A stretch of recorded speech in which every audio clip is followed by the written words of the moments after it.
What's up everyone, and welcome back to the MMA Zone. Today, let's get started with MMA community roasts Israel Adesanya for interview. Alex Pereira and Israel Adesanya's rivalry saw the two fighters compete 4 times across 2 sports in a number of instant classics. The first meeting between the two saw Pereira pick up a decision win, with Poton then stopping the last stylebender in their second kickboxing bout. When the two men met inside the octagon for the first time at UFC 281, Adesanya appeared to be en route to a decision win before Pereira flipped the script with a 5th round knockout to capture UFC gold. Although Adesanya was able to avenge the loss in MMA at UFC 287, it appears as though he's continued to deal with trolls since then. During a recent episode of Demetrius Mighty Mouse Johnson's Mighty Cast, the former middleweight champ shared his thoughts on the rivalry between the two. This guy, first fight in China, I thought I won. Anyone who's watched the fight, these casuals don't, these plebs don't. I thought I won. Yep. Even he thought I won until he got his hand raised. Okay, cool. Second fight, again, I'm beating his ass and he gets me. And again, New York, beating that, rocked him, took him down, held him down, beat him, and he gets me. I was different. I was like, ain't no way this motherfucker beat me 4 times. And it's about the story. So now I beat him once. Like, how ironic. I beat him once. But then watch this. If I fight him again, I knock him out, what's that? What are they going to say? Oh, you already did that. Oh, it's 3-2. Yeah. The MMA community quickly weighed in, with one fan writing, "I'm crying, he's literally sat in a bar saying, I beat that guy 1 time. Another added, "If I beat him, they'll just say he's still 3-2. Well, that's what happens when you lose 3 in a row against the same guy." One member of the MMA community added, "It's funny how he says beating Alex was about proving it to himself, not others. But when asked why he won't fight Alex again, immediately brings up how random people will discredit him again even if he wins." Another referenced the second fight with a screenshot adding, "He almost got killed in the second fight." As one fan wrote, "Damn, it kills me inside that Poton is better than him."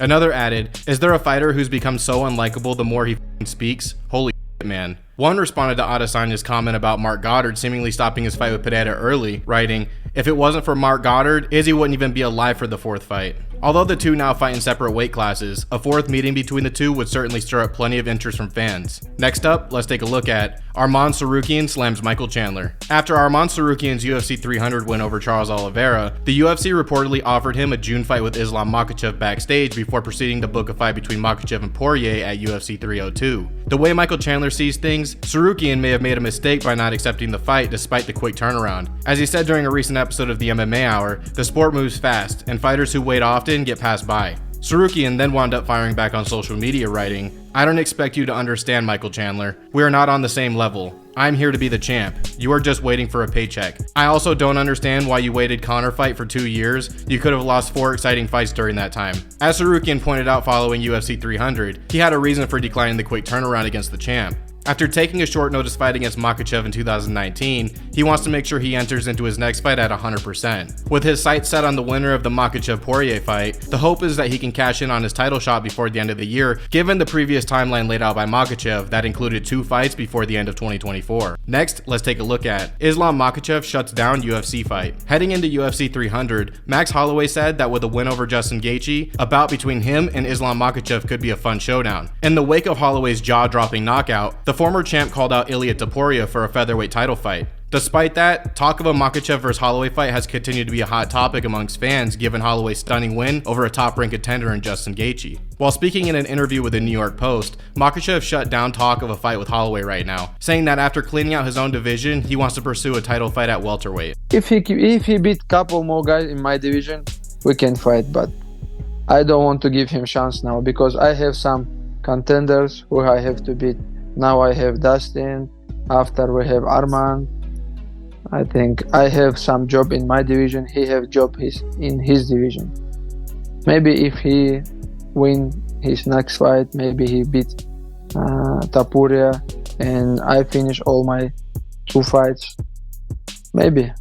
But I want my dream fight, I have to fight for the next division, 170. I have to fight with Leon Edwards. In the same interview, Makhachev also indicated that although he has fights with Poirier and Tsarukyan lined up, he believes the only path for him is a fight with Leon Edwards. I don't have like any like excited fight because Dustin have just 1 fight win streak and we have Arman. I already beat these guys. I don't have some job in my division, my opinion, honestly. And I think I have chance. They have to give me chance for the second belt because I already beat the old guy.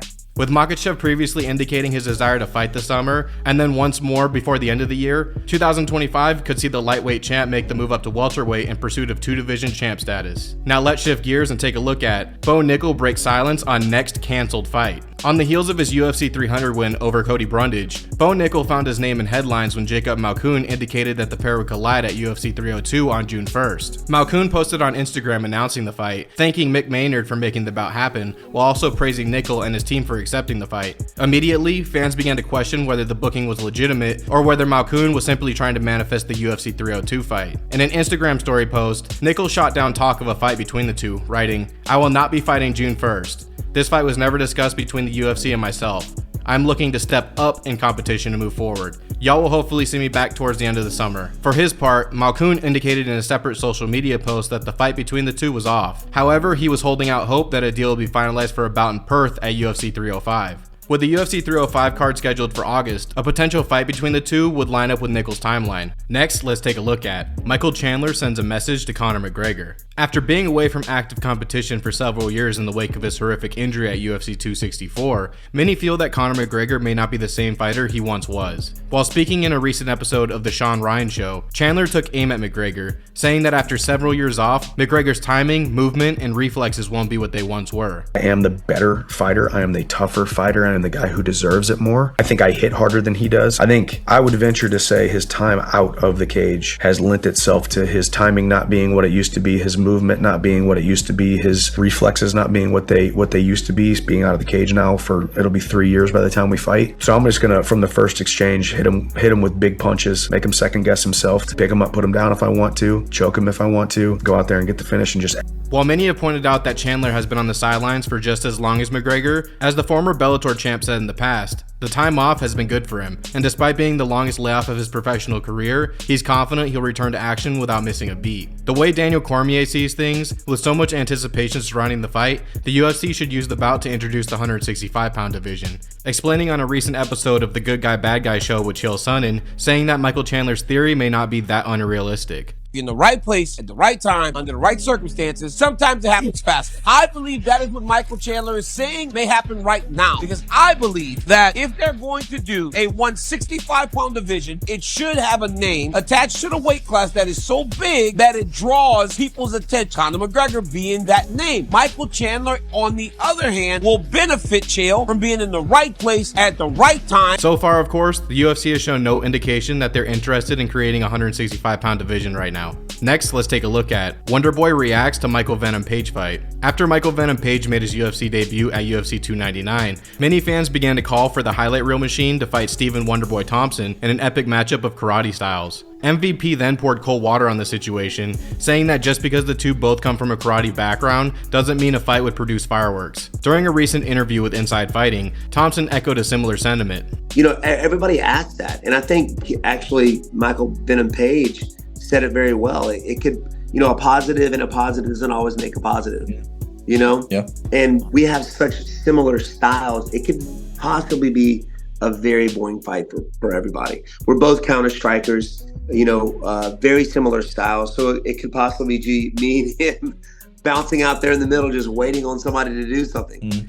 And even though we have similar styles, that doesn't always make it an exciting fight. While Wonderboy isn't necessarily opposed to fighting another grappler, he seems hopeful that when he returns to the octagon, whoever he's matched up with helps provide an epic showdown for the fans, similar to his previous fight with Kevin Holland. In the case of Michael Venom Page, with the fan favorite sitting at 13th on the UFC's official rankings following his recent win, he seems eager to work his way into title contention. Next up, let's take a look at Ian Garry calls out Colby Covington. A fight between Ian Garry and Colby Covington has continued to generate tons of interest among the MMA community. With the two welterweights taking a number of verbal shots at one another in recent months, a bout between the two seems to make sense. In addition, with Garry looking to continue his climb up the welterweight ladder, and Covington in the midst of a skid that's seen him go 2-3 in his last 5, the timing seems to be right for a massive showdown. In a video shared on social media, Garry took aim at Covington, indicating that the only holdup to a fight is the former interim champ.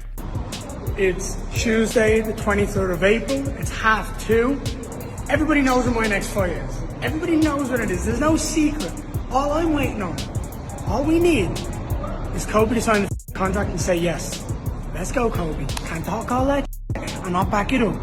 In a separate post, Garry showed an image of himself and Conor McGregor with the caption showing an Irish flag and an American flag, leading many fans to believe that just like McGregor, he too could end up fighting an American on the UFC 303 card. With everything hinging on Covington, there's no telling how things will play out regarding this potential welterweight scrap. However, fans seem to be hopeful that a deal is finalized. Ian Garry calls out the UFC after there was an announcement of Jamal Hill and Khalil Roundtree as the co-main event on UFC 303. Ian Garry responded to a post confirming the bout on Twitter saying, "I think you mean featured bout." He then posted on Instagram with the caption, "When I read the news and see something ain't right, I'll be co-main, mark my words." Here are the top comments from last video. Weirdman Weidman calling out #1 contender when he's not even ranked. It's not 10 years ago. How did Rogan turn on Rousey? He was one of her biggest supporters. She lost a couple times and went to wrestling. He doesn't have any reason to talk about her anymore. Ronda is right. They only put up with her bullshit because they had to. If she was a good person, they probably would have kept in touch. Weidman shouldn't be allowed to fight until the new gloves are in full force.